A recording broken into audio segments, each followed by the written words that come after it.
امکانات اور امید کا دامن ہاتھ سے نہیں چھوڑتے تھے.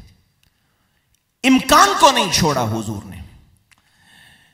قبائلی زندگی کیسے چلتی ہے؟ قبیلہ آپ کی پشت پناہی کرتا ہے. حضور علیہ السلام، علی کے والد ابو طالب جب تک زندہ رہے، بنو ہاشم حضور کی پشت پناہی کرتے رہے. ابو طالب نے بہت ساتھ دیا. سن 10 نبوی میں جب ابو طالب دنیا سے چلے گئے اور ابو لہب کے پاس اقتدار آیا بنو ہاشم قبیلے کا، حضور کے قبیلے کا، اس نے آتے ہی پہلا ایگزیکٹو آرڈر کیا دیا؟ اس نے کہا جی آج کے بعد کوئی حمایت نہیں ہے اس اسلامی تحریک کی.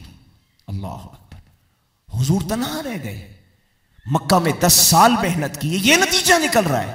اپنا ہی قبیلہ بغاوت کر گیا، اور کوئی مار لے، لوٹ لے، کچھ کر لے، محمد الرسول اللہ علیہ السلام کو معاذ اللہ ہمیں کوئی اعتراض نہیں ہے. حضور کیا سوچتے ہیں؟ چلو میں طائف کی طرف چلتا ہوں. 65 میل کا سفر ہے اس زمانے میں حضور نے طے کیا. لمبا سفر ہے، پہاڑی سفر ہے. اور وہاں پہنچے، کہا کہ وہاں کے لوگ سردار ہیں تو چلو ان کو دعوت دیتے ہیں.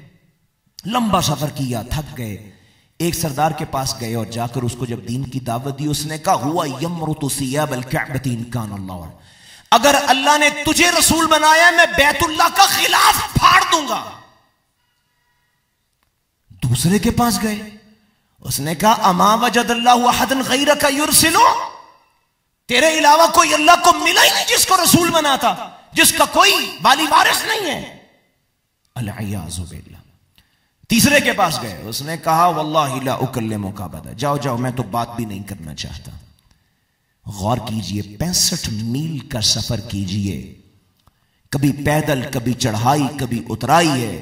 اپنا قبیلہ جواب دے چکا ہے، کوئی دنیا میں سہارا باقی نہیں ہے، اور آپ کو آگے سے گالیاں ملتی ہیں. حضور جب واپس لوٹتے ہیں تو پیچھے اوباشوں کو لگایا، پتھر مارو، گالیاں دیتے جاؤ. رسول اللہ پہ پتھر پڑ رہے ہیں، جسم لہو لہان ہو گیا ہے. بالکل بستی کا آخری کنارہ. پھر اندھیرا بھی آ گیا تو وہ جو بد تہذیب لڑکے تھے وہ پیچھے رہ گئے. آخری کنارے پہ کھجور کا باغ تھا، تو حضور اس کھجور کے باغ میں پہنچے. باغ کے 2 مالک تھے، ان کو بڑا ترس آیا. انہوں نے کہا کہ اس کا کیا حال کیا ہے؟ تو اپنے غلام اداس کو بھیجا، جاؤ یہ 2-3 انہوں نے جو ہے وہ خوشے بھیجے کہ یغور کے لے جاؤ اور اس کو پیش کرو. وہ اداس جب رسول اللہ علیہ السلام کے پاس وہ لے کے آیا تو حضور نے کھانے سے پہلے کہا بسم اللہ. اداس حیران ہو گیا، اس نے کہا جی آپ کون ہیں؟ اس علاقے کے لوگ تو یہ نہیں کہتے. حضور نے فرمایا میں اللہ کا نبی ہوں. اور فقط تم کون ہو؟ کہا جی میں تو نینوا عراق سے آیا ہوں. حضور نے فرمایا یونس ابن متا کا شہر، حضرت یونس علیہ السلام کا شہر. کہا جی آپ ان کو کیسے جانتے ہیں؟ حضور نے فرمایا ذاک نبی وانا نبی، وہ بھی اللہ کے نبی تھے، میں بھی اللہ کا نبی ہوں.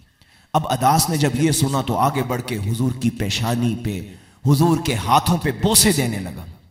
وہ باغ کے مالک دیکھ رہے ہیں، وہ غصے میں آ گئے.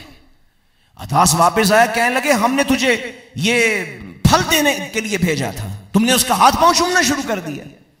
اس نے کہا اس شخص نے مجھے وہ بات بتائی ہے جو دنیا میں خدا کے پیغمبر کے سوا کسی کو معلوم نہیں ہو سکتی. ایک سفر ہے میرے پیغمبر کا، 3 واقعات پیش آئے.